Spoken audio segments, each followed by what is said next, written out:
Welcome to the deep dive. Today, we're taking a truly monumental step outside of our own reality and plunging into a universe that is rich, dark, and just utterly fractured. It really is. We've got this huge stack of sources, lore, excerpts, notes, research that all map out this massive cosmic conflict. Yeah, you've got ancient gods, powerful celestial warriors, and these terrifying shape-shifting monsters all clashing over a legendary artifact. That's right. And our mission today, it's not just to summarize this world. It's to execute a really deep, high-stakes decode. Your decode, I like that. We need to pull out the hierarchy of power, understand the devastating history of this thing called the Gods' War, and, most importantly, analyze the impossible, really tragic loyalties that bind our two central figures. And those are Dianna, who is an Igmorothin, a creature everyone thought was just a myth, and Liam, the isolated and frankly broken God King. Exactly. We're tracking the hunt for the mythical Book of Azrael. This thing seems to hold the key to either universal domination or maybe some kind of lasting peace. And the fates of entire realms, the otherworld, Ununa, the shattered remnants of a place called Rosharim, it all seems to hinge on the relationship between a monster and a living god. Yeah, this material is dense, but the core themes are so resonant.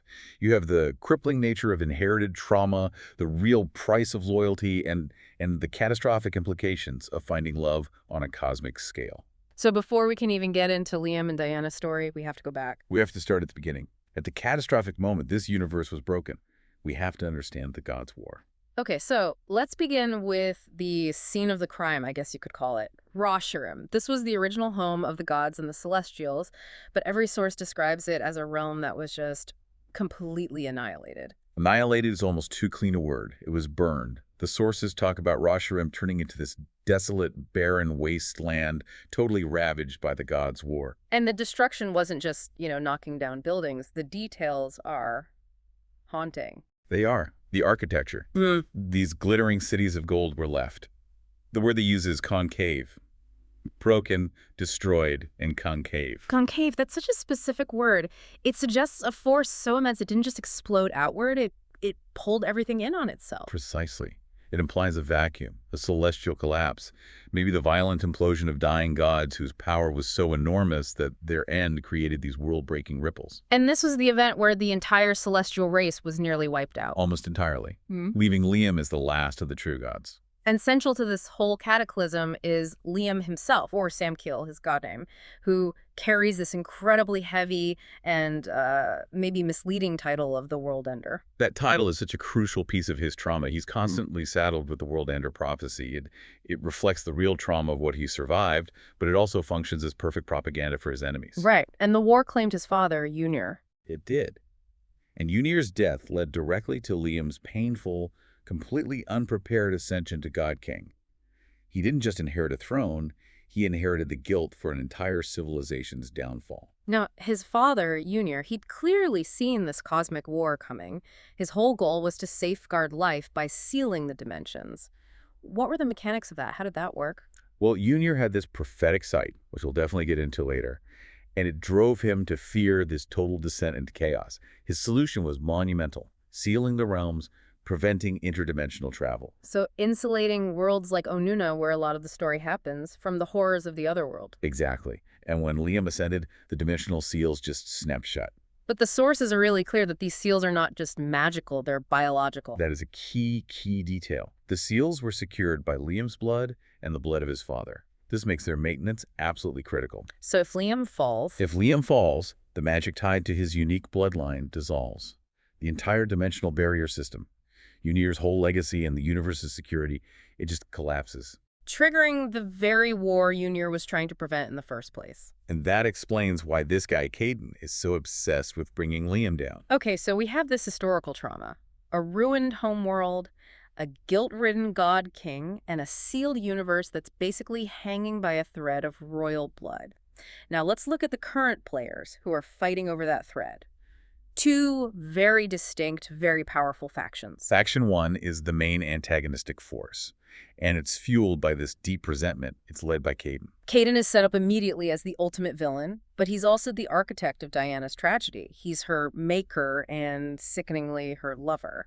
That twisted dynamic defines her captivity. He's handsome on the outside, Yeah. but inside he's just a classic power-hungry megalomaniac. And his ultimate goal is, it's personal, but it's also cosmic. He wants what he calls normalcy for his kind, and he wants to take control of the worlds he believes were stolen from him when the realms were sealed. He doesn't just see Liam as a king.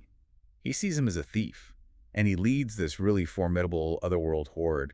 Let's break that horde down, because it's not just some generic army of monsters, is it? Not at all. It's highly structured.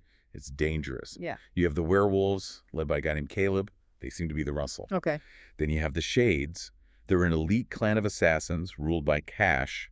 These are Kaden's surgical instruments. And then there are the vampires. The lore implies they come from the Igmorthan bloodline, right? Yes, it's a connection that gets confirmed later when Liam meets the Vampire King, Ethan Vanderkay.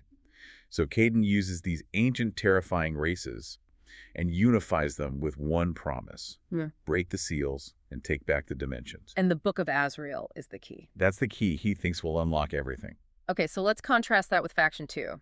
Liam in the Hand. Liam is the God King, the last living god, and the protector of these sealed worlds like Anuna. And his burden is just immense. He rules the Celestials, he protects the innocent, and his elite warriors are the Hand, a small, highly trained, and incredibly loyal group. They were basically cultivated to serve the gods, right? Not born into it. Which gives them this almost fanatical devotion to the celestial structure. And their power is derived from the very gods they served. So they have a shadow of the gods' powers. Yeah, which suggests they don't wield that raw, unpredictable celestial energy Liam does. It's more of a refined, disciplined version of that power. It makes them the perfect peacekeeping force for the universe. And we see that loyalty through his inner circle. There's Logan, his best friend. His oldest confidant. Then Vincent, the stoic strategist who handles the logistics of the war, and Nevaria, who is the formidable fourth-in-command, and she's married to Logan. It's interesting that despite the huge cosmic scope of their mission, their relationship is so personal. It's almost fraternal. It has to be. Liam is fighting that emotional calcification we talked about. He needs that personal anchor. Yeah. The Hand are his brethren. But their mission is escalating. Definitely. The loss of Samkiel, one of their own, while investigating Kaden's activities, that really highlights the growing danger. And that loss, which is wrongly blamed on Dianna, is what provides the emotional push for Liam to get involved personally. So a broken god king trying to maintain these fragile blood seals, facing a monstrous megalomaniac with an army of creatures who's obsessed with finding a legendary book. Yep, that's the setup. And that transition brings us directly to the woman caught right in the middle of these forces. It's clear the stage is set for a cosmic disaster. But the real tragedy isn't in the factions, it's in the impossible position of Kaden's greatest weapon, Dianna. Let's dive deep into Dianna. She is the absolute epitome of the tragic figure in this lore. She's the weapon Kaden uses, but every single thing she does is driven by the purest, most relatable motivation you can imagine. Sisterly love. She's this extraordinary mix of power and vulnerability. She's labeled a monster, but she embodies this selfless form of sacrifice. To understand her, you have to understand her transformation. That's the key to all of her choices. She wasn't born Igmorthan? No, she was transformed, turned by Kaden. And it happened during this moment of profound crisis when her sister Gabby was close to death.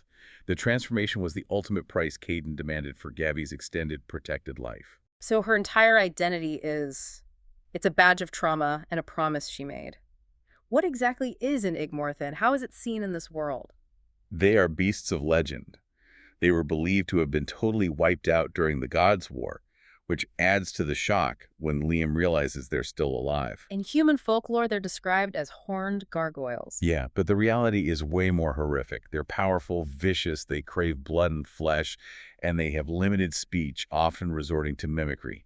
They are the boogeymen of the celestial world. And Dianna carries physical markers of this identity. Oh, yeah. When she loses control, when she's mad or hungry or tapping into her full power, her eyes stop being human. They burn like two fiery embers. She also has canines sharper than steel, which are necessary for feeding and for using her most terrifying ability. Okay, let's unpack those abilities, starting with the one that gives us the most insight into the Celestials, blood dreams. Blood dreams, or memory ripping, is a unique function of her Igmorthan blood.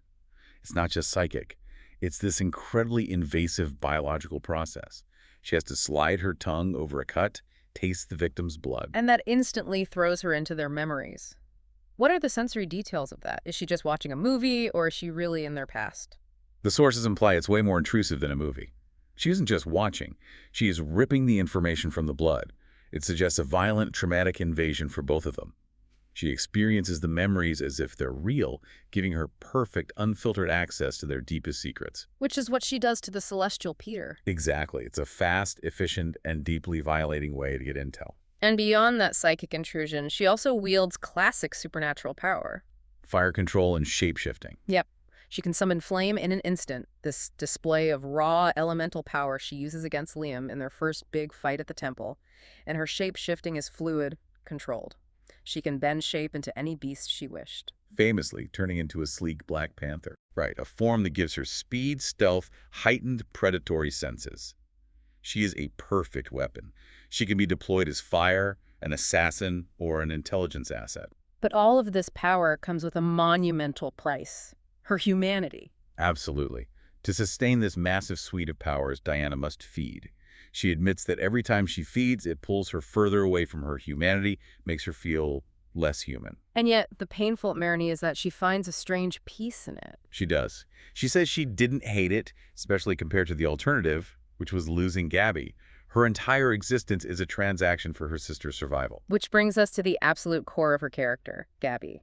She's Diana's Achilles heel, her greatest vulnerability, and the only reason she stays on Kaden's leash. Gabby is everything to Dianna. Dianna says it explicitly. I would give my life 1,000 times over for you. And Gabby, while she has a longer life thanks to Kaden, she's not a full Igmerthan. Right? She's the closest thing to a mortal with an immortal life. And crucially, she lacks the powerful vicious urges and the need to feed on blood. That makes her Diana's constant moral anchor, the thing that reminds Dianna of the life she's fighting to save. Diana's loyalty is so extreme that she actually sacrifices her own reputation. She orchestrates her own position as a universe-level criminal just to try and protect her sister. Her strategic betrayal is stunning. She lets Kaden kill Samkiel, a member of the Hand, but she takes the blame for it, knowing Liam will come after her. And later, she kills one of Kaden's own loyalists, Alistair, to protect Liam's friend, Logan. Her final act of preparation is to push Gabby away. She tells her, I killed someone very powerful, and that the last living god is coming back for my head. She's intentionally making herself the primary visible threat. She's hoping that by sacrificing her own life for freedom, the Celestials will accidentally provide a shield around Gabby that Kaden can't get through. It's the ultimate gambit, isn't it? Convince the God King that you are his greatest enemy, so he'll unwittingly protect the only person you care about. It just paints this stunning, tragic picture where the creature everyone calls a monster is constantly making these self-sacrificial moves for love. Well, the God King has to struggle every single day just to hold on to his basic emotional capacity. We understand Diana's sacrifice, so now we have to turn to Liam, who's fighting a war on two fronts. The physical war against Kaden and the internal war against his own legacy, his trauma, and most bizarrely, this risk of turning to stone. Yeah, if Dianna is defined by this desperate struggle to cling to humanity through love, Liam's defined by the opposite, the pressure to sacrifice his humanity for duty, and it results in this deeply broken ruler. He's not just sad about the war, he is plagued by the trauma of his father, Yunir's death, and the fall of Reshiram. He feels like he failed them. His isolation is entirely self-imposed. It's a way for him to manage the sheer scope of his power and his guilt. And there's a striking detail in the sources about his lack of control. The holes in the ceiling. The holes in the ceiling. When his emotions are uncontrolled, his raw power literally spills out, burning holes in the ceiling above his bed when he wakes up from nightmares. He is a walking weapon, and his emotional state dictates the stability of everything around him. Which brings us to this incredibly unique lore concept of emotional decay in the old gods. Calcification. This is one of the most fascinating parts of the lore for me. The idea is that if old gods suffer too much trauma, if they isolate themselves and repress their emotions for too long, they will calcify. Their emotional core just dissipates. They effectively turn to stone. It's a slow death of the soul. Is this a literal physical turning to rock, or is it purely an emotional stasis? The sources suggest it's the dissipation of emotional capacity. They become these empty, functioning husks. Liam is fighting this process every single day. He notes that his own feelings have already crystallized over time. So the more he pushes people away and focuses on being the God King, the closer he gets to this state. Exactly. It proves that immortality comes with this almost unbearable psychological cost. And his sleep is certainly no refuge, given the prophetic nightmares he has. He relives Reshiram's fall constantly. But recently, a new type of vision has started to surface. Nightmares foretelling Diana's death. Which is terrifying for him because he's afraid he's developing the full prophetic sight his father and grandfather had. A sight that drove his great-grandfather to absolute insanity. So he's not just seeing the future, he is watching the mechanism of his own potential madness play out. He knows his fate is tied to the death of the woman he's growing to care for. It adds this layer of absolute fatalism to everything he does. He's fighting a destiny he can already see, a destiny that promises not just loss, but the complete mental breakdown that defined his ancestry. So how does this broken, calcifying God King actually manifest his power in a fight? His power is usually seen as this brilliant, vibrant silver light. He can summon blazed weapons instantly from the rings he wears on his fingers. And when he's highly distressed, he can project raw power as a destructive energy sphere. Right, but again, that lack of control is often a liability. But the weapon that represents his deepest personal sorrow is the Oblivion Blade. The Oblivion Blade. It's summoned from a dark ring, a complete contrast to his other silverlight weapons. Yeah. It's described as the purest form of the ever after, a weapon created out of his unbearable agony and grief after his mother's death. It is the physical manifestation of his sorrow. And what makes it the ultimate weapon? What's the practical difference between standard celestial destruction and obliterating something to mere atoms? Standard celestial destruction, even if it's devastating, it leaves residuals, bodies, ash, echoes of power. The Oblivion Blade suggests a finality, a complete removal from existence itself. It wipes the target from the cosmic ledger, leaving nothing behind. It's terrifying. It is, because it shows the raw, unadulterated extent of his grief turned into violence. And this incredible power leads him to commit the most forbidden act in the lore, resurrection. A monumental, absolute taboo. When Diana is killed by a guy named Santiago, Liam performs this forbidden act. He brings her back using his immense, unique power and probably his own celestial blood. And the lore explicitly warns about the danger. It does. It says resurrection can backfire, leaving him an empty husk and shattering the celestial order. And the cost is immediate and visible, right? It shows up as the shuddering crack. Yes. The moment he completes the act, a violent yellow line sears across his palm, the shuddering crack he saw in his prophetic nightmares. This is the universe confirming that his monumental act of love has consequences. It marks him. It confirms the prophecy is now in motion. It's the point of no return. Given his struggle with his own identity, his fear of becoming just a title, how does Liam interact with his loyal inner circle, the Hand? He relies on Logan, Vincent, and Nevera, absolutely. But he sees them as brethren, not subjects, precisely because he loathes the traditional deference. He actively pushes back against the titles liege or sir and the bowing that comes with them. Why does he hate that so much? Because he is fighting to preserve his personhood.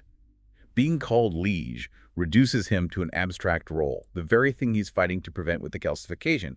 He wants to be seen as Liam, the leader, the friend, the person burdened by this duty, not Samkiel, the distant, untouchable God King. And that attempt to stay connected, ironically, makes him a highly relatable, if volatile, leader. Exactly. So Liam and Dianna are heading toward this inescapable, tragic destiny, but their path is paved by the crucial need to track down one single item, the Book of Azrael. And this pursuit is what forces them into an alliance. The primary driving engine of the plot is Kaden's obsession with the Book of Azrael. And we can track how Dianna and then Liam uncovered the details of this seemingly mythical artifact. It starts with Diana's capture of the Celestial Peter. Right. Kaden had been searching forever, and even Dianna doubted the book even existed. Right. She questioned how something from the Gods' War could still be around. So she uses Peter's celestial blood in a blood dream. What crucial intelligence did she pull from that? The blood dream confirmed two essential things. First, Peter was indeed loyal to the Hand and reported specifically to Vincent. Second, and more importantly for Kaden, Peter's memories revealed that the recent Igmorathan attacks were not random. They had a target. A singular, escalating target. And Peter's sources confirmed that the book's hiding place was real and was being sought by Celestials as well. This information validated Kaden's entire centuries-long mission and gave him the first solid lead in decades. This moves the hunt from just a myth to actionable intelligence. Where did that intelligence lead Dianna? It led her to an ancient buried library or temple called El Denuma, which was deep in the territory of a witch named Camilla. It was the logical hiding place. Ancient knowledge is often sealed away in sacred ruins. And at the ruins, she confirmed Peter's intel was good. She did. The architecture was ancient, and some of the texts were so fragile they just crumbled at her touch. It suggested the place hadn't been disturbed since before the realms were sealed. This solidified the fact that the book was an artifact of immense ancient power. But this discovery also put her directly in the path of the hand. Exactly. She was ambushed by a glowing celestial warrior who immediately recognized her as the beast of legend and attacked with an ablaze blade. The celestial speed and power were immense, showing just how good the hand's fighters are. And then Liam arrives, and he makes this shocking decision by killing his own warrior, a member of the Hand, to stop the chaos and reveal himself to Dianna. That is such a critical moment. Liam instantly prioritizes control and containment over the life of one of his own. It suggests he recognized that a full-on Celestial versus Igmarithan fight would have devastating consequences for the ruins and maybe for the seals themselves. So by killing his soldier, he establishes his dominance and reveals his identity as Samkiel to Dianna for the first time. Yep, setting up the direct confrontation. He captures her. And during the interrogation, major revelations happen for both of them. Dianna realizes the true human cost of Ezekiel's death and the burden Liam carries. But Liam, he discovers the impossible. He sees photos of Gabby with two other figures, and it confirms there are at least 3 living Igmaruthans. This shatters the foundation of his protected reality. He has to confront the possibility that the threats from the gods' war are returning. Their uneasy alliance then sends them deep into the murky shadows of Kaden's surviving network. They go to see Nim and Sophie, who were former informants of Kaden. This is a test of trust that immediately fails. Nim and Sophie, a witch, betray Dianna by poisoning her with magic-imbued needles. It just demonstrates how pervasive Kaden's control still is. Anyone who ever worked for him is either still loyal or just terrified. But this betrayal forces the ultimate intimacy, doesn't it? Liam has to use his own blood to save her. It accelerates their bond immensely. The shared blood, consumed under duress to save her life, creates this physiological and emotional connection they can't ignore. It's a primal, life-saving act that deepens Liam's commitment to her survival, even though he knows she is technically his prisoner and the supposed murderer of his friend. The next step takes them to the Vampire King, Ethan Vanderkai, and his brother Drake, who is Diana's friend. That must have been a highly tense political meeting. It was explosive.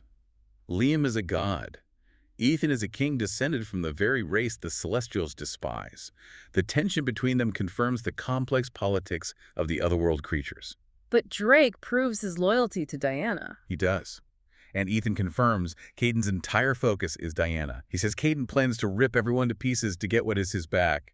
He also confirms that long-rumored link that the Igmarithan bloodline is the progenitor of modern vampires, connecting all the creatures Kaden commands. And their final lead is the ultimate trap orchestrated by Camilla. Camilla, the witch with a deep personal hatred for Dianna. She works for Tobias, Kaden's third in command.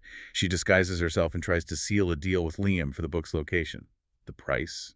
A kiss. But it's not a romantic gesture. It's an offer for a highly binding magical contract. Exactly. If Liam had kissed her, what would the consequence have been? A magical contract sealed by a witch of that caliber is unbreakable. It would have bound Liam to the terms, probably exchanging Dianna or some other devastating compromise, without any way out.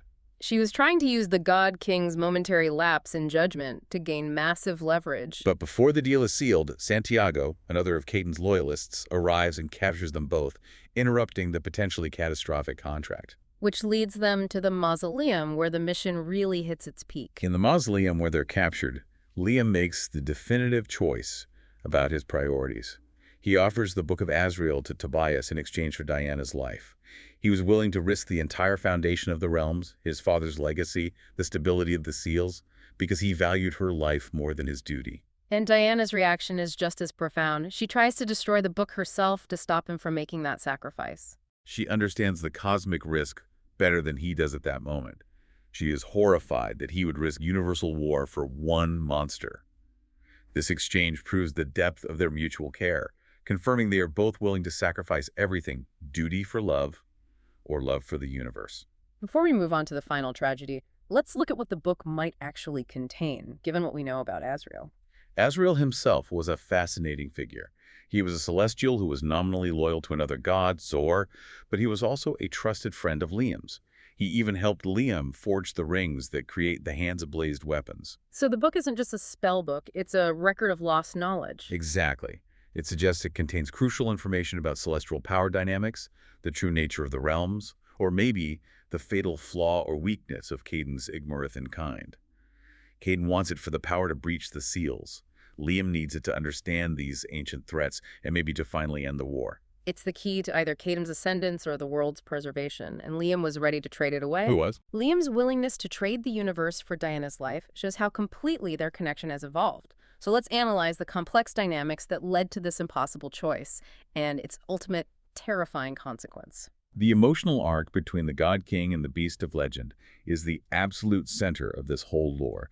It's a connection forged from mutual necessity, trauma, and eventually a love that defies their roles. The relationship starts from a place of intense antagonism. Diana sees him as an ugly asshole initially, and Liam views her as an aggravating woman and a dangerous monster. But forced proximity forces emotional honesty. Liam, the immortal god, is deeply isolated, and Diana, the monster, is driven by this pure, understandable need to protect her sister. They find common ground in their shared trauma and high-stakes survival. And Diana rapidly becomes Liam's anchor. This is the crucial finding. Her presence stabilizes him. It acts as a buffer against the calcification he fears. She eases his debilitating nightmares. She observes his vulnerabilities, the emotional distress causing physical headaches, the twitching and kicking during his bad dreams. And she offers him physical comfort. Specifically playing with his hair to soothe him. Right. And Liam admits that when he's around her, he feels not alone. For a millennial-old god, fighting the slow death of his soul, feeling not alone, is a revolutionary and dangerous state. It is the first step toward reclaiming his humanity, but it's also the trigger for the prophecy. Their bond deepens further through shared blood and mutual comfort, leading to physical intimacy. But this intimacy is complicated by Liam's profound fear of emotion and his kingly duty. If he allows himself to love, he risks calcification, or worse, fulfilling the prophecy. Yet he can't deny it. He admits he avoided her because he could not lie there, close to you, and not wish to be inside you. That tension is the core dramatic conflict. He recognizes that she is the one person who makes him feel whole and human, but that same feeling threatens to tear his controlled world apart. It's the ultimate dilemma of duty versus desire. Where desire carries the risk of universal collapse. We have to revisit the mausoleum scene with this deeper emotional context. Liam offering the book for Diana's life is now seen not just as a tactical failure, but as the final, desperate act of a man choosing personhood over godhood. Absolutely. The decision confirms that his emotional boundaries have completely dissolved. He is prioritizing his emotional reality, Diana's survival, over the stability of the sealed worlds. He chooses the individual over the collective, which is the exact opposite of what a god king is supposed to do. And Diana's shock and her attempt to destroy the book show she understands the weight of his choice better than he does. She recognizes he is risking his life, his soul, and his world for her. But the lore suggests that this love, this very connection that made him human, was destined to trigger the prophecy of destruction. The prophecy acts as this relentless cosmic shadow. Liam's latest nightmares had changed entirely. They were no longer vague historical trauma about Rasharim. They were specifically about Diana's death, seeing her corpse and feeling the all-consuming rage and grief that would lead him to wield the Oblivion Blade uncontrollably. His sanity and the realm seals are literally tethered to her heartbeat. And the source material ends with the ultimate, terrifying fulfillment of this fate, dictated by Kaden's strategic cruelty. Kaden is a master manipulator. He understood Liam's new vulnerability. To truly break Liam, he had to destroy Diana's anchor first. He forces Tobias to kill Gabby, Diana's sister, on camera. This act breaks Diana's moral compass, exposing the true beast beneath her skin, the rage and sorrow of the Igmaruthan. And then Kaden kills Diana herself. That is a double tragedy, removing her anchor and then killing her, ensuring maximum pain for Liam. What happens in Liam's world at that instant? The world ends. When Diana dies, Liam feels the shuddering crack that was foretold in his vision. The searing yellow line on his palm, marking the cost of his taboo resurrection, lights up, confirming the monumental collapse of his internal world. His deepest connection, the one thing that fought his calcification, is violently removed. And Liam realizes the devastating truth. This is how the world ends. The prophecy wasn't about the physical world burning. It was about the end of the God King's sanity and control, fulfilling the prophecy through grief, not action. Wow. That is an incredibly intricate and utterly devastating system of cosmic checks and balances. Immortality, in this universe, it's not a blessing. It's a curse that threatens to turn you into stone. Loyalty is often just a cruel leash used by megalomaniacs, and the Yeah. price of the gods' war continues to be paid not by armies, but by the impossible sacrifices of two individuals who dared to find connection. The key insight here is the fatalism of their bond. Diana, the designated monster, and Liam, the broken god, they found a genuine connection, the only thing that could save Liam from emotional oblivion. But the moment that saving grace became real, marked by the forbidden act of resurrection and that searing yellow crack, it became the exact mechanism that destroyed him, triggering the most devastating consequences foreseen in the lore. So this leaves us with a final, provocative thought to mull over. As the universe now stands exposed to the world ender's unleashed grief, Go on. in a world where the God King's survival is necessary to keep the barriers sealed, and yet his deepest connection results in cosmic tragedy, was Liam's greatest mistake loving Diana? Or was his deepest regret that he didn't learn how to be a person until the very moment he was prophesied to destroy everything? He saved his soul, but doomed the universe. That is the tragic ultimate price of connection. That is going to stick with me for a long time. Thank you for decoding this intensely rich lore with us on the deep dive. We'll see you next time.